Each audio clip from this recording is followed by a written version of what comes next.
ensuring that farmers get relevant and tailored advice via cloud technology. Also, we see immense possibilities for medicine and education. The scale and dimension of our innovation aspirations clearly demonstrate that we hope to achieve a lot in a very short space of time. But we're also farsighted. We know that at the cradle of a production-oriented society and a knowledge economy lies a focus on education in science, in technology, in engineering and mathematics, otherwise referred to as STEM education. This is why we're incentivizing fresh undergraduates in this area by paying a bursary award to 100,000 STEM undergraduates. We're also going to commence a pilot across the country that tests the conditions for infusing computer programming, robotics and animation in the primary and secondary school curricula.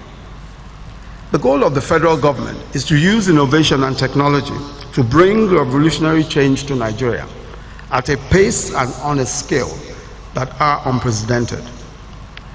But on its own, technology is not enough, because new technology is a tool that merely enables us to transform how services operate to serve citizens.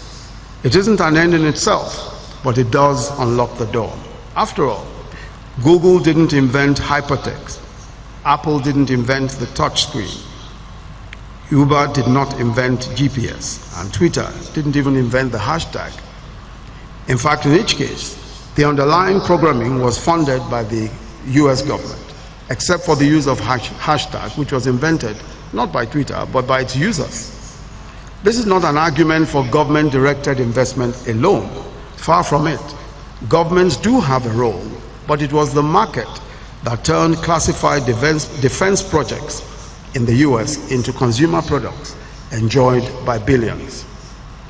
What these modern giants did was to invent radically new ways of understanding their customers.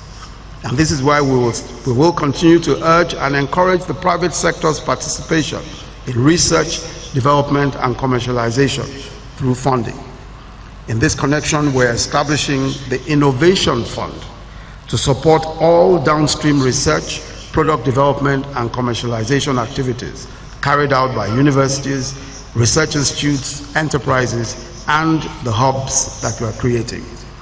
The Innovation Fund is a relatively new idea, because we intend to put resources, significant resources, and that is in this budget, to ensure that those who have innovative ideas, that those whose ideas can truly transform, are given an opportunity to access funds cheaply.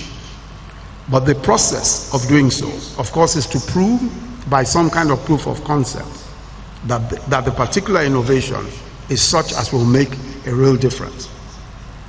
The second goal is to challenge the Nigerian youth to creativity and innovation.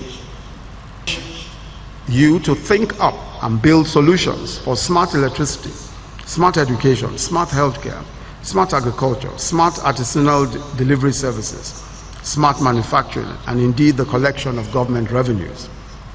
However, we also believe, and in this particular respect, I think that it is true, and if you've looked at all of the hubs that already operate in Lagos, for example, where you have co-creation and you have the other hub, and what is happening around Yaba, it's very true that there is a lot of innovation, a lot of different applications have been developed. The important thing is to identify the particular areas of need in our economy and in our country, and to develop applications that can solve problems in those areas. Any application that can solve a problem is marketable. Any application that can solve a problem does not need too many arguments. The important thing is to be able to ensure that your application gets seen and gets heard. And that is exactly what the federal government has decided to do, to ensure that we create enough opportunities for people to bring forward their technology and their innovation, so that government can then help to take it to the next level. However, we also believe that the strength of a nation lies in the capacity for deep thought and introspection. Indeed, great leaders, as Faust said, must be speakers of words and doers of deeds. which is why we also believe that we must promote the humanities and the arts. My office will be giving a little Nobel for the best piece of poetry with a local theme and the best inspirational short story on Nigeria. Both awards are to be made as part of the Independence Day celebrations. I believe strongly that the creativity of the Nigerian goes beyond technology. That the creativity of the young Nigerian is also in the writing, in writing, in poetry, in arts, and various other aspects of the humanities. And I believe strongly also that those who think and those who cause us to think are as important as those who create technology. And we must encourage those who make us think. I'm sure somebody over there is like me, an art student, somebody who is clapping there. Which is why, however, we also accept that we must at this time encourage everyone who has a talent, who wants to render some kind of service or the other. Creating jobs, as you know, cannot be an easy task. All over the world there are problems with job creation, all over the world. But Nigeria can do much better. We can do far better than we've done. And I believe very strongly that in the next few months, in the next few years, we will see a much more deliberate effort to create opportunities and to create jobs. As I close, let me say that our nation stands at the threshold of greatness, but our manifest destiny cannot be secured on a platter of gold. There is a status quo.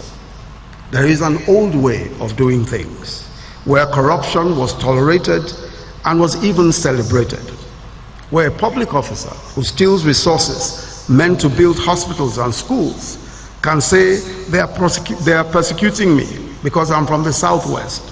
Oh, they are persecuting me because I'm from the Northeast, or because I'm a Christian, or because I'm a Muslim.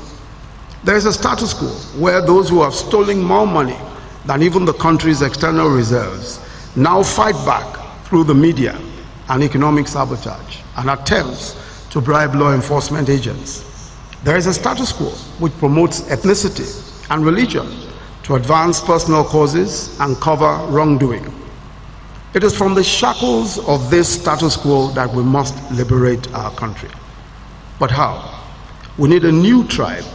We need a new way of thinking. We need a new tribe of Nigerians across tribes and religion who believe that a nation can truly be built on integrity, on hard work, on selflessness and patriotism, who believe that no nation can survive if its leaders are dishonest and selfish. It is that new tribe of men and women, especially the youth, who will form the vanguard of the new Nigeria. A youth who will hold leadership to account, who will not say that anyone is a sacred cow. I believe that many in this audience belong to this new tribe. Why? Why do I believe that you belong to this new tribe? Clearly, any set of young people who will voluntarily attend a long series of lectures on charting a future for Nigeria on a Saturday afternoon must be serious-minded people.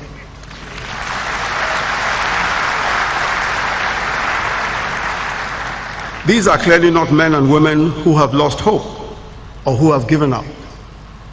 I'll end with a story.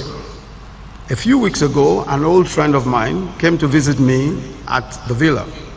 It was his first time anywhere near or close to Aso Rock, as he told me. And as he was about to leave, he looked around and said, Aso Rock. So this is where they share our money. But let me ask you today to please change that perception. It's a new day in Aso Rock. Today,